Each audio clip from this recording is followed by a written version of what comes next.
한때 어린이집에 그 CCTV를 설치하는 문제 가지고 굉장히 시끄러웠었잖아요. 이번에는 녹음기 등원이 또 논란이 되고 있습니다.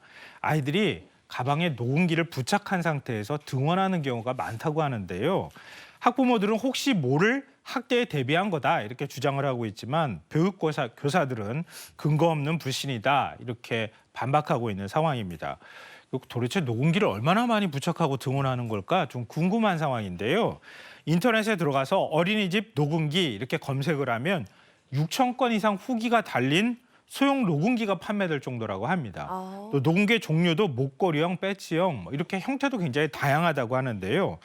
요즘 세상이 굉장히 험하니까 아이들한테 녹음기를 달려보내는 것도 하나의 방법이 될 수는 있겠지만 이게 과연 맞는 거냐 이런 것에 대한 논란이 계속되고 있는 겁니다. 네, 양쪽의 입장이 다 이해가 되긴 합니다.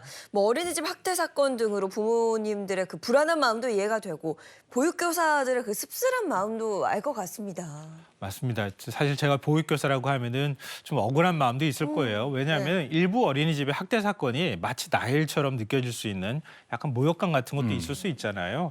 또 어린이집 교사의 경우에는 처우도 그렇게 좋지는 못한 상황입니다. 그런데 어찌 보면 아이들을 돌본다고 하는 사명감이나 이런 것들로 일하고 있는데 나를 마치 학대하는 교사처럼 취급한다. 이런 억울하다고 하는 목소리가 현장에서 나오기도 하고요. 또 이거는 인권 침해 아니냐. 이런 반박도 사실 있는 상황입니다. 그런데 하나 이제 논점이 될 만한 부분이 과연 아이한테 녹음기를 부착하고 등원시키면은 이게 법률상으로 보면 이게 불법이 되는가 안 되는가 이 부분일 것 같아요. 근데 현행 통신비밀보호법에 따르면은 타인 간의 대화를 녹음하는 것은 엄연한 불법입니다. 그러니까 부모가 아이한테 녹음기를 부착시켜서 보내는 거니까 부모가 직접 녹음하는 건 아니잖아요. 네. 당사자 간의 대화는 녹음은 하는 거는 불법은 아니거든요. 근데 아이가 대신 가서 녹음해 오는 것이기 때문에 어찌 보면 위법성이 어느 정도는 있을 수도 있을 것 같아요.